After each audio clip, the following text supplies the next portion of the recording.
Hyperion by Friedrich Hölderlin. Translation by Willard Trask. Page 37. Smyrna had lost all attraction for me now. Altogether, my heart had grown gradually wearier.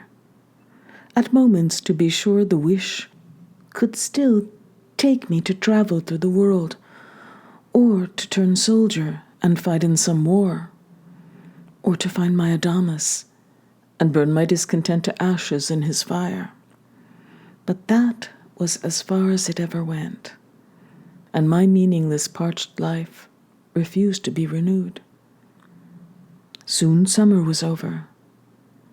In feeling, I already anticipated the sullen days of rain, and the whistling winds, and the roar of storm-swollen streams, and nature, which had surged into every plant and tree like a foaming fountain, now stood before my darkened apprehension, fading and closed, and turned in upon itself, even as I was. Yet I wanted to take with me what I could of all this fleeing life, everything outward to which I had become attached. I wanted to preserve within me, for I knew well that the returning year would not find me among these trees and mountains, so now I walked and rode more than ever before, through all the countryside. But what most impelled me to go out was my secret longing to see a man whom for some little time I had come upon every day when I passed under the trees outside the city gate. Like a young Titan, this noble stranger strode resplendent among that race of dwarfs who fed upon his beauty in joyous dread, measured his tall stature and his strength, and with covert glances regaled themselves on the Roman majesty of his shining face as upon forbidden fruit. And it was a glorious moment each time that this man's eye, for whose glance the ether seemed too narrow, put off all pride and searched, until with an effort it found its way to mine, and blushing, we gazed after each other and passed on. One day I had ridden deep into the forest on Mount Mimas, and did not start back until late in the evening. I had dismounted, and was leading my horse down a steep, wild path over tree roots and stones.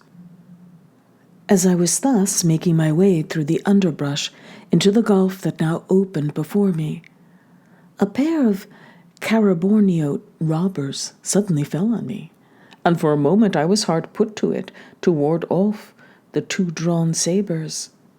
But they were already tired from other work, so I managed. I quietly mounted my horse again and rode on. At the foot of the mountain, between woods and soaring cliffs, a little meadow opened before me. It grew light. The moon had just risen over the dark trees. Some distance away I saw horses lying stretched out, and men beside them on the grass. "Who are you?" I cried. "That is Hyperion," cried a voice that rang like a hero's in happy surprise. "You know me," the voice continued. "I see you every day under the trees outside the city gate." The horse flew to him like an arrow. The moon shone bright on his face. I recognized him. I sprang to the ground. "Good evening," he cried, charming in his youthful vigor, and looked at me with his wild eyes subdued to tenderness, while his sinewy hand grasped mine so that the touch of it penetrated to my inmost being. Oh, now my meaningless life was at an end. Alabanda, such was the stranger's name, now told me that he and his servant had been set upon by robbers, that the two I had come upon had been sent about their business by him, that he had missed the path out of the woods and so had been obliged to stay where he was until I arrived. "It has cost me a friend," he added, and pointed to his dead horse. I turned mine over to his servant, and he and I set out together on foot. "It served us right," I began. As arm in arm we made our way out of the wood. Why did we hesitate so long and pass each other by until misfortune brought us together? "But it was you, I must tell you," answered Alabanda, "who were most to blame. You were the colder. I rode after you today." "Noble youth," I cried, "wait and see. You shall never surpass me in love." We became ever more intimate and happier together. Near to the city we passed a well-built caravansary, set peacefully among murmuring brooks and fruit trees and sweet-scented meadows. We decided to spend the night there. For a long time we sat on together by the open window. The high silence of spirit enveloped us. Earth and ocean was blissfully silent, like the stars that hung above us. It was much if even a breeze flitted into the room from the sea and played delicately with the candle, or if the stronger tones of more distant music penetrated to us, while the thunderclouds lulled themselves to sleep in the bed of the ether, now and again to sound distantly, as a sleeping giant breathes more heavily in his dread dreams. Our souls were impelled toward each other all the more strongly because they had come together against our will. We met like two brooks that, pouring from a mountain, fling off their burden of earth and stone and rotten wood and the whole sluggish chaos that holds them back, determined to clear the way to each other, to burst through until, clasping and clasped with equal force, they set out, mingled in one majestic stream, on their long journey to the sea. He was driven by fate and human barbarity from his own home to wander among strangers, embittered and unguided from early youth, and yet with his inmost heart full of love, full of longing to break out of the coarse husk and win through into a congenial element. I, already so profoundly cut off everything, so utterly and determinedly a stranger and alone among men, with the most precious melody of my heart so absurdly accompanied by all the world's tinkling bells. I, the scorn and aversion of all the lame and the blind, and yet, in my own judgment, only too lame and blind, so intolerably burdensome to myself by everything in me that was even distantly akin to worldly wisdom and pseudo-reason, to the barbarians and the would-be wits, and so full of hope, so single-mindedly awaiting but one thing, a more beautiful life. Was it not inevitable that these two youths should embrace each other in such joyous and impetuous haste? Oh, my friend and brother in arms, my Alabanda, where are you? Almost I believe that you have made your way to the unknown land, to rest, have become again what once we were as children. Sometimes when a storm passes over me, dispensing its divine powers among woods and sown fields alike, or when the waves of the sea play together, or a choral train of eagles soars about the mountain peaks, among which I am wandering, my heart can stir, as if my Alabanda were not far away, but more visibly, more presently, more unmistakably does he live in me, the whole man, as once he stood stern and aglow and terrible, denouncing the sins of this century. How my spirit awoke in its depths, how the thundering words of implacable justice rolled on my tongue. Like messengers of Nemesis, our thoughts journeyed over the whole earth, purifying it until no trace of curse remained. We summoned the past too, before our bar of justice, and proud Rome did not cow us with its splendor, nor Athens corrupt us with its youthful bloom.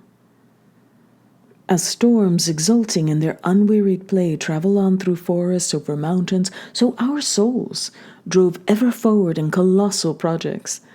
Not that we effeminately created our world as by a magic spell, and childishly inexperienced expected no resistance. Alabanda was too intelligent and too brave for that. But even spontaneous enthusiasm is often militant and shrewd. One day is especially present to me. We had gone to the country together, and were sitting with our arms trustfully around each other, in the dark shade of an evergreen laurel, looking at our Plato, the passage where he speaks with such wondrous sublimity of aging and rejuvenation. From time to time we rested, looking out over the mute, leafless landscape, where the sky, playing with clouds and sunlight, was more than ever beautiful among the autumnally sleeping trees. We then spoke much of Greece, as it is today, both of us with bleeding hearts, for the desecrated soil was Alabanda's native country too. Alabanda was moved to a degree most unusual in him. "When I see a child," he cried, "and think how shameful and stultifying is the yoke that it will bear, and that it will starve as we do, look for men as we do, search after truth and beauty as we do, will waste away in barren pining because it is alone, as we are, that it... Oh, men of this land, take your sons from the cradle and cast them into the river, that at least they will be spared your ignominy." "Surely, Alabanda," said I, "surely it will not always be so." "What can change?" he answered. "Our heroes have lost their fame, our wise men, their pupils. Great deeds, when there is no noble people to understand them, are no more than a powerful blow on an unresponsive brow, and high words, when they do not echo in high hearts, are like a dying leaf rustling down onto dung. What are you going to do?" "I will take a shovel and throw the dung into a pit. A people among whom spirit and greatness no longer engenders any spirit, and any greatness has nothing in common with other peoples who are still men, has no more rights, and it is an empty farce, sheer superstition, to go on honoring such will-less corpses as if a Roman heart beat in them. Away with them! The withered, decaying tree shall not stand where it stands. It steals light and air from the young life that is ripening for a new world." Alabanda flew to me and embraced me, and his kisses penetrated to my soul. "Companion in fight," he cried, "dear brother, oh, now I have 100 arms. I have heard my melody at last," he continued, in a voice that stirred my heart like a battle cry. "It is enough. You have spoken a glorious word, Hyperion. What? Shall the god be dependent upon the worm, the god in us, for whose road infinity lies open? Shall he stand and wait until the worm crawls out of his way? No, no. We do not ask if you are willing, you serfs and barbarians. You are never willing. Nor will we try to make you better, for that is useless. We will but make certain that you get out of the way of humanity's victorious career. Oh, let someone light a torch for me that I may burn the weeds from the field. Let someone lay me the mine with which I can blow the dull clods from the face of the earth." "When possible, we should but gently push them aside," I interrupted. Alabanda was silent for a while. "I find my joy in the future," He began again at last, and ardently seized both my hands. "Thank God I shall come to no common end. To be happy means to be sleepy in the language of slaves. Happiness! It is as if I had pap and lukewarm water in my mouth when they talk to me of happiness. So vapid and so irredeemable is all for which you slaves give up your laurel crowns, your immortality. O holy light, which, moving tirelessly above us, fills all its immense realm with its power, and imparts its soul even unto me in the rays that I drink, may thy bliss be mine. The children of the sun live by their deeds. They live by victory. Their own spirit rouses them, and their strength is their joy." The spirit of this man often laid hold of me with such force that I might well have felt ashamed of being snatched up and carried away like any feather. "Oh, heaven and earth," I cried, "this is joy. This is another age. This is no voice from my infantile century. This is not the soil on which the heart of man pants under the oppressor's whip. Yes, yes, by your glorious soul, O man, you will save my fatherland."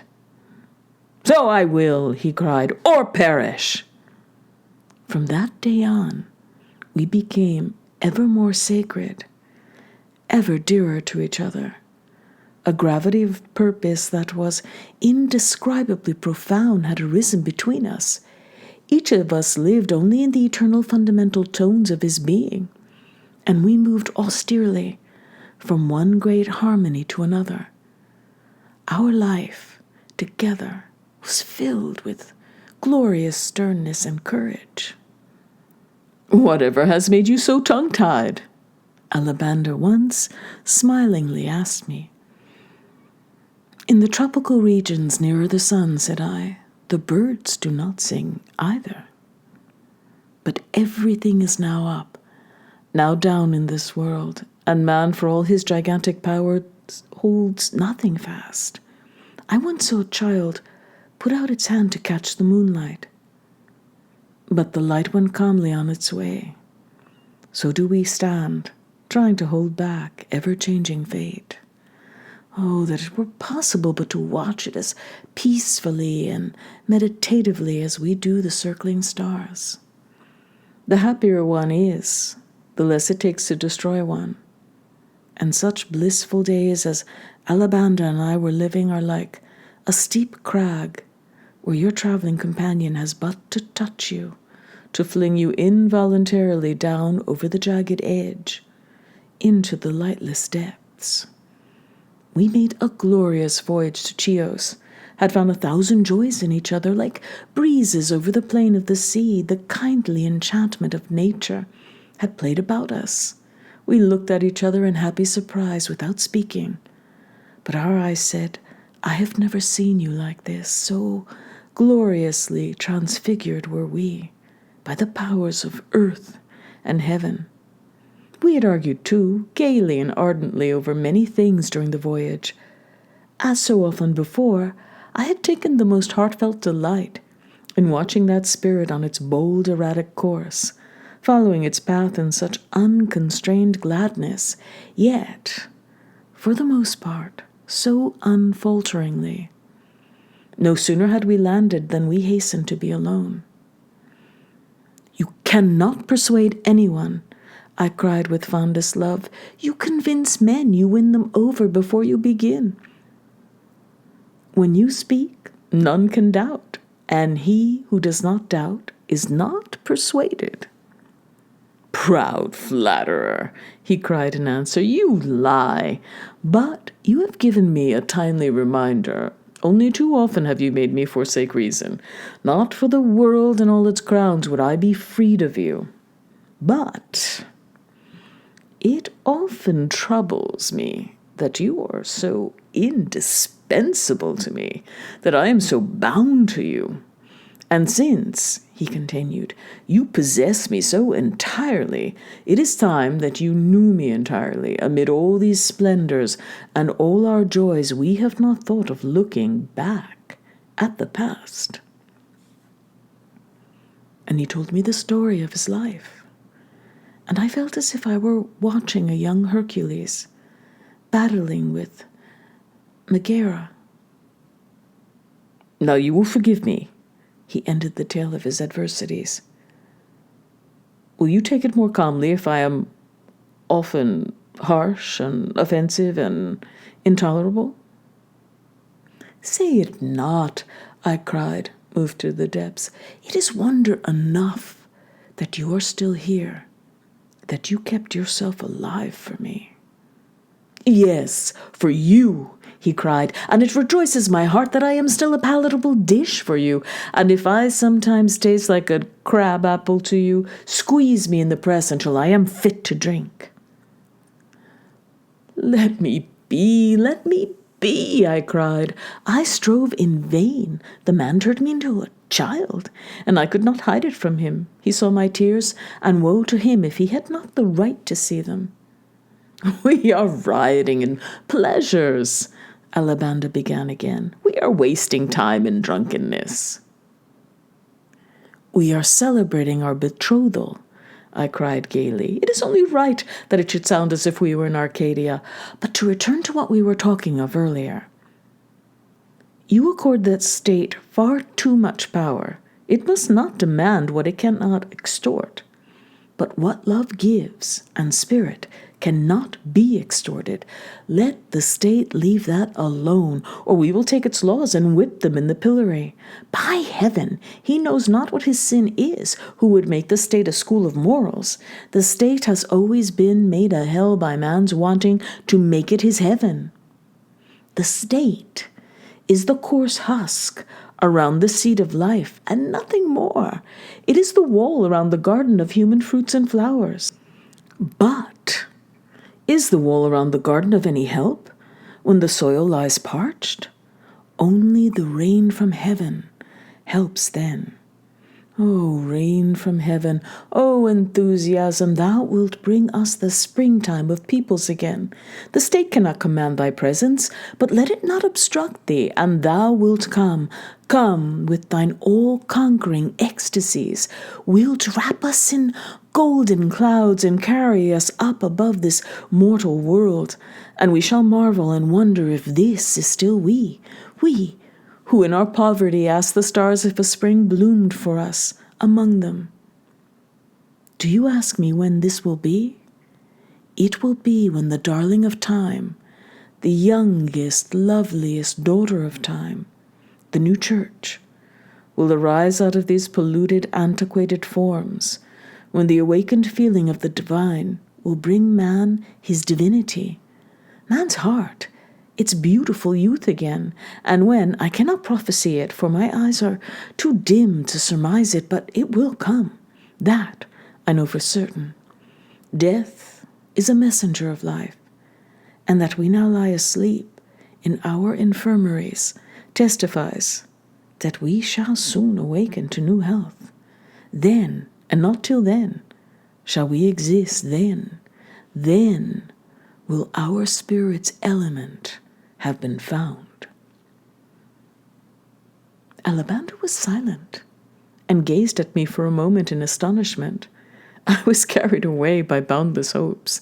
Divine forces bore me on like a summer cloud.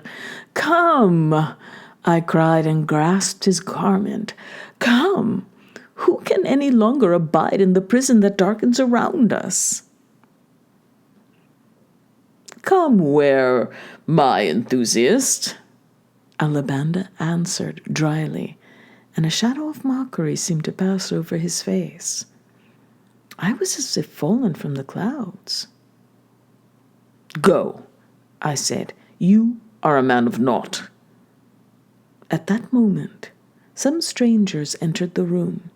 They were striking figures, haggard and pale for the most part, so far as I could see by the moonlight, and calm, but there was something in their countenances that pierced the soul like a sword. It was as if one were standing in the presence of omniscience. One would have doubted that this was the outward form of creatures subject to needs, if here and there slain emotion had not left its traces. One of them struck me especially. The stillness of his features was the stillness of a battlefield. Wrath and love had raged in this man, and understanding shone over the wreckage of feeling, like the eye of a hawk perched upon ruined palaces. Profound contempt was on his lips. One felt that this man was bent upon no insignificant purpose. Another appeared to owe his calm rather to a natural hardness of heart. He showed almost no trace of violence perpetrated either by his own will or by fate. A third seemed rather to have wrested his coldness from life by the force of his conviction, and still to be often at odds with himself, for there was a concealed contradiction in his being, and I thought that he had to keep a tight rein on himself. Of them all, he spoke the least. As they entered, Alabanda sprang up like bent steel. "We have been seeking you," one cried. "You would find me," he said with a laugh, "if I were hidden at the center of the earth. They are my friends," he added, turning to me. They seemed to scrutinize me with a certain severity. "He, too, is one of those who would see the world a better place," Alabanda cried after a moment, and pointed to me. "Are you serious in this?" one of the three asked me. "It is no joking matter to better the world," said I. "You have said much and little," cried one. "You are our man," added another. "Are you of the same mind as I asked. "Ask what we are doing," came the answer. "And if I asked?" "We would tell you we are here to purge the earth, that we clear the stones from the field and break up the hard clods with the mattock and draw furrows with the plough, that we grasp the rank growth by the roots, cut it through at the roots, and tear it up by the roots, so that it shall wither in the burning sun." "Not that we may reap," another interrupted. "The reward of our labors will come too late for us. The harvest will not ripen in our time. We are at the evening of our days. We often went wrong. We hoped much and did little. We ventured rather than deliberated. We were eager to have done and trusted to luck. We spoke much of joy and sorrow and loved and hated them both. We played with fate and fate with us. It tossed us high and low from beggar's staff to crown. It swung us as one swings a glowing censer, and we glowed until the coals turned to ashes. We have ceased to speak of good and evil fortune. We have grown beyond the midpoint of life, where it is green and warm. But it is not the worst in man that outlives youth. The cold sword is forged up from hot metal. They say that grapes grown on burnt-out dead volcanoes yield no bad must. "We say this not for our sake," another now cried in more hurried tones, "but for yours. We do not go begging for men's hearts, for we need neither their heart nor their wills. For men are in no case against us, since everything is for us, and the fools and the cunning, the simple and the wise, and all the vices and virtues of incivility and good breeding are at our service without hire, and blindly help us on toward our goal. We only hope that some might be found to know the joy of it. And so, among our 1,000 blind helpers, we choose out the best, that we may make them into seeing helpers. But if no one wants to live where we have built, it is neither our fault nor our loss. We did what was for us to do. If no one wants to reap where we plowed, who can blame us for that? Who upbraids the tree when its fruits fall into the mire? I have often said to myself, you are sacrificing to decay, and yet I finished my day's work. These are traitors. The very walls dinned into my sensitive heart. I felt like suffocating in smoke, breaking open doors and windows to escape. So did I thirst for air and freedom. They saw, too, how uneasy I felt and broke off. Day was already dawning when I stepped out of the caravanserai where we had been together. I felt the morning breeze like balsam on a burning wound. I was already too irritated by Alabanda's mockery not to be completely confused by his having these mysterious friends. "He is evil," I cried. "Yes, evil. He feigns unbounded trust and consorts with such as those and hides it from you." I felt like a girl who learns that her betrothed is secretly living with a whore. Oh, it was not the grief that one can cherish, that one carries in one's heart like a child, that sings in sleep with the voice of the nightingale, like a raging snake that gliding implacably up legs and loins to coil around every limb sinks its poisonous fangs now into its victim's chest, now into his back, so it held me in its terrible embrace. I summoned all the courage of my heart to my aid and struggled for noble thoughts that I might remain calm. For a few moments I succeeded, but now I had gained strength enough for fury, and now, as if it were arson, I killed every spark of love in me. He must, I thought. Yes, for these are his friends. He must be conspiring with them against you. But what did he want from you? What could he have been trying to get from you and your enthusiasm? Oh, had he but gone his way. But these people have a strange desire to take up with their opposite, to have some queer animal in their stable suits them to perfection.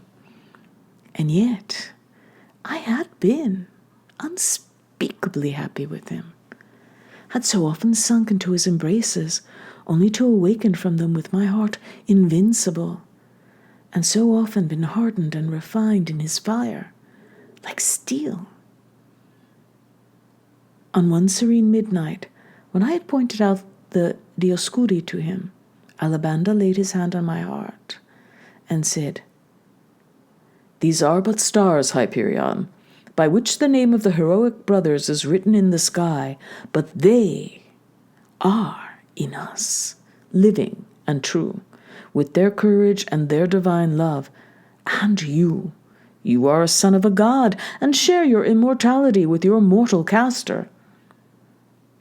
When once I wandered through the forests of Ida with him, and we made our way down into the valley, that we might ask the silent grave mounds there to tell us of their dead, and I said to Alabanda that one among them might perhaps be the spirit of Achilles and his beloved, and Alabanda confided to me that he was often childish enough to think that we would fall together in one battle-torn valley and rest together under one tree. Who then would have thought what was to come?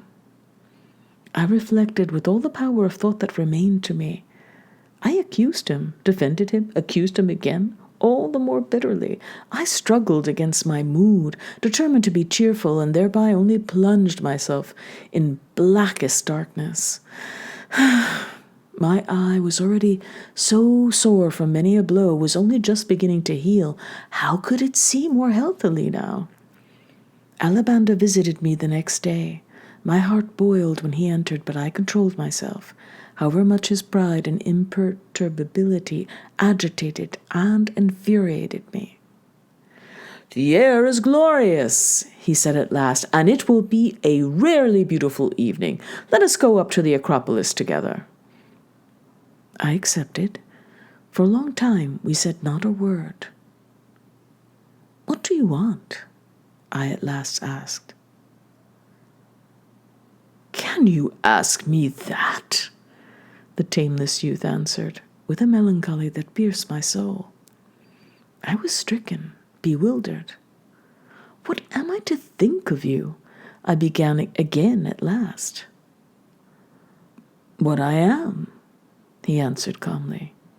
"You must clear yourself," I said in a changed voice, and looked at him proudly. "Clear yourself. Absolve yourself." That was too much for him. "How comes it," he cried indignantly, "that this fellow can twist me as he pleases? True enough. I was turned out of school too early. I had dragged old chains, and I had broken them. Only one remained.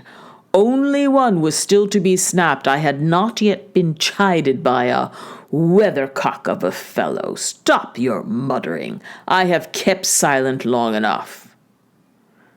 "Oh, Alabanda, Alabanda," I cried. "Be still," he answered, "and use not my name as a dagger against me." Now, anger raged, uncontrolled in me too.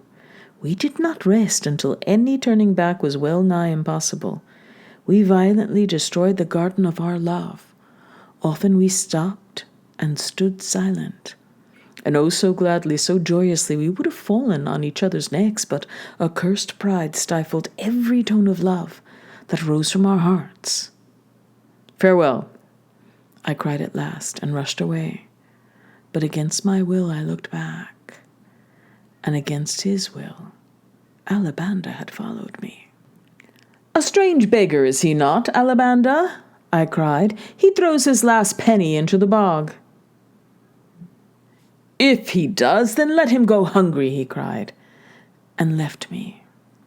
I staggered away, stupefied. Then I was standing by the sea, gazing at the waves.